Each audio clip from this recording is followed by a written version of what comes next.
नमस्कार सभी विद्यार्थियों का हार्दिक अभिनंदन।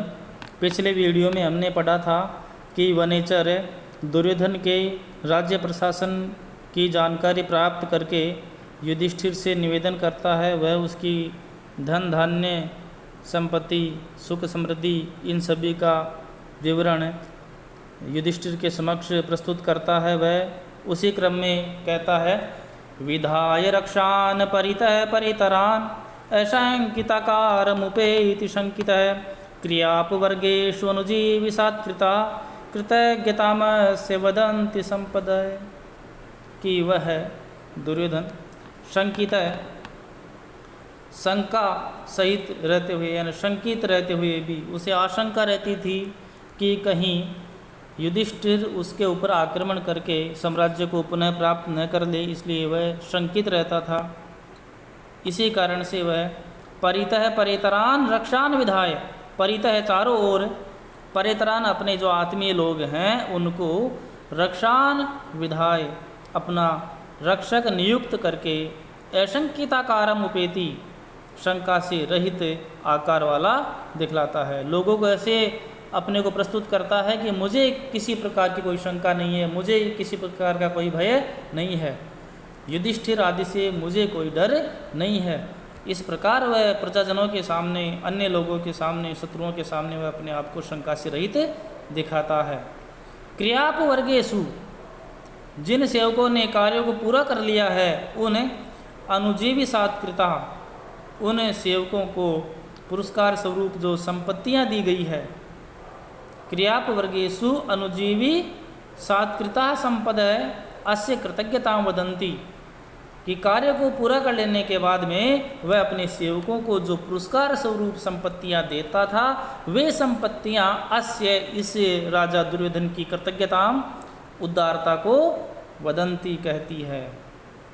कि कार्य को पूरा कर लेने के पश्चात वह युधिष्ठिर अपने सेवकों को, जिन्होंने वह कार्य पूरा किया है, उन सेवकों को पुरस्कार स्वरूप धन दिया करता था। वे संपत्तियां उसकी कृतज्ञता को, उसकी उदारता को व्यक्त करती है।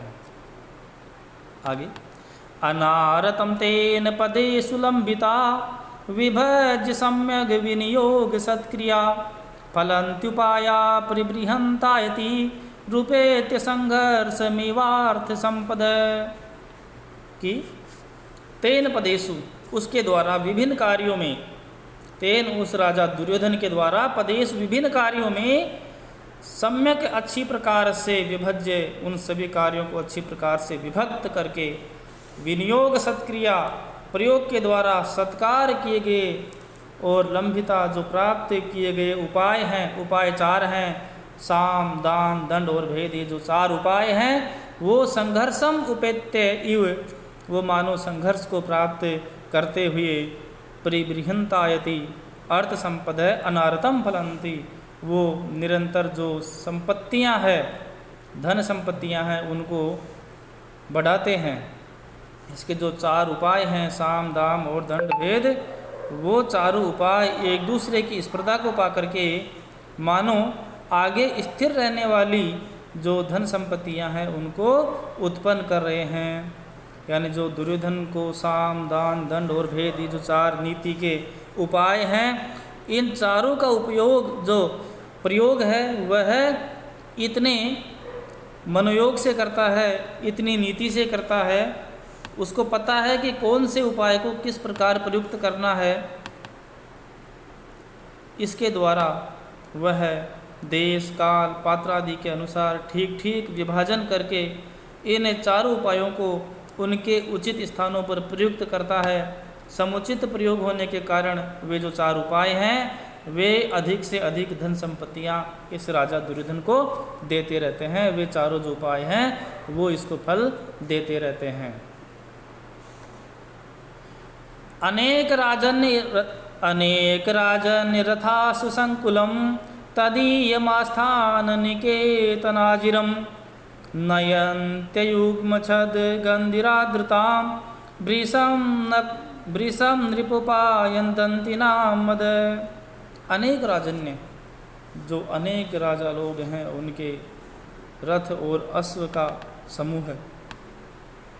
अयुग्म छदगंधी कि सप्तपर्ण के फूलों की गंध से युक्त जो राजाओं के द्वारा उसको उपहार स्वरूप दंती नाम जो हाथी थे वो दिए गए थे।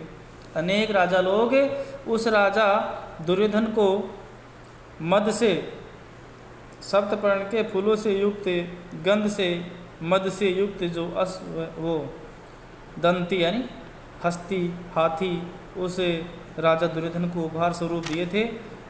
उनके मद से उस राजा का जो आस्थान निकेतन अजिरम, उसकी राज्यसभा का जो आंगन है वह अत्यधिक आर्द्रता को प्राप्त करता है। और उसकी रक्षा में जो नियुक्त अनेक क्षत्रिय राजा हैं उनके रथ और घोड़ों से भरा हुआ जो आंगन है, तो इतने भीड़ वहाँ पे उपस्थित है उसके साम्राज्य में, उसके राज्यसभा में, कि वहाँ पे आना जाना भी दुस्साध्य हो रहा है।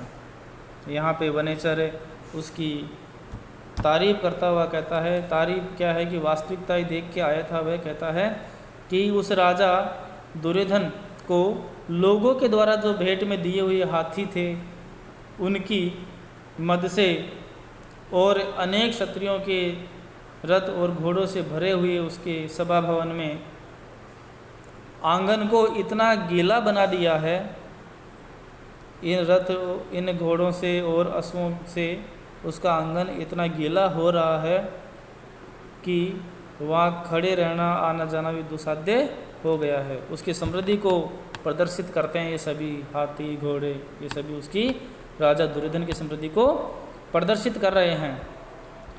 सुखेन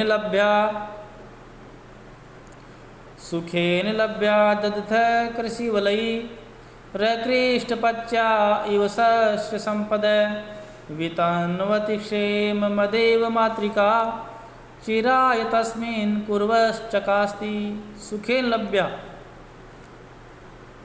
सुखपूर्वक प्राप्त हुई, चिराय लंबे समय तक, तस्मिन् क्षेमम उसके जो प्रजा हितकारी साधनों को, वितन्वती प्रस्तुत करते रहने पर, अदेव मातृका जो मेघों आदि पर निर्भर नहीं रहने वाली, देव मातृका होती है जो वर्षा पर निर्भर करे, लेकिन अदेव मातृका की जो वर्षा पे निर्भर न हो और सिंचाई के जो साधन है नहर तालाब कुएं बावड़ी आदि के द्वारा, वह उसका जो कुरु प्रदेश है उसके किसान हैं वो इतने समृद्ध हो गए हैं कि वो अब वर्षा पे निर्भर नहीं है। उस राजा ने अपने साम्राज्य में नहर बना दी और कई कुएं कईयों ऐसे तालाबों का निर्माण करा दिया कि वो किसान हैं वो वर्षा पे निर्भर नहीं है। और वो राजा को जो भी उनको धन धान्य खेतों में उत्पन्न होता है उससे अच्छा राजा को वो देते हैं, जो कर होता है वो प्रसन्नचित होकर के राजा को ऋण वो कर देते हैं। तो चिरकाल से उस दुर्योधन को प्रजा का कल्याण करते रहने पर वर्षा के अधीन न रहने वाले जो किसान लोग हैं वो प्रसन्नता का अनुभव कर रहे हैं और उन किसानों से वह राजा दुर्योधन भी धन धान्य आदि प्राप्त कर सुशोभित हो रहा है। उदार कीर्तेरुदयं दयावत प्रशांत बाधम दिशतो अभिरक्षया स्वयं प्रदुग्धे अस्य गुणैरुपश्नुता वसूपमानस्य वसूनिमेदिनी।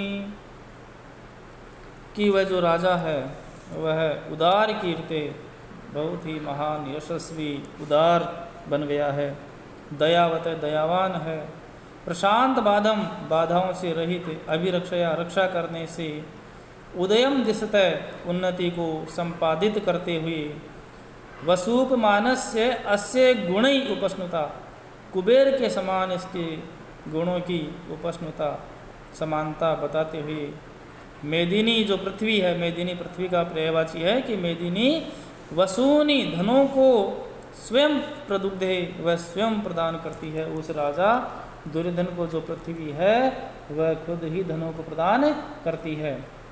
अब राजा के गुणों के बारे में कहते हैं कि दुर्योधन के धन लाभ का प्रकार बताता हुआ दूत कहता है कि महान यशस्वी दयालु और सब प्रकार की बाधाओं के समन पूर्वक पालन करने से प्रजा की वृद्धि करने वाले एवं कुबेर के समानता वाले उस दुर्योधन के गुणों से द्रवीभूत बनी हुई पृथ्वी स्वयं इसके लिए धन देती है, यानी खुद ही वह कामधेनु के समान धन की वर्षा करती है।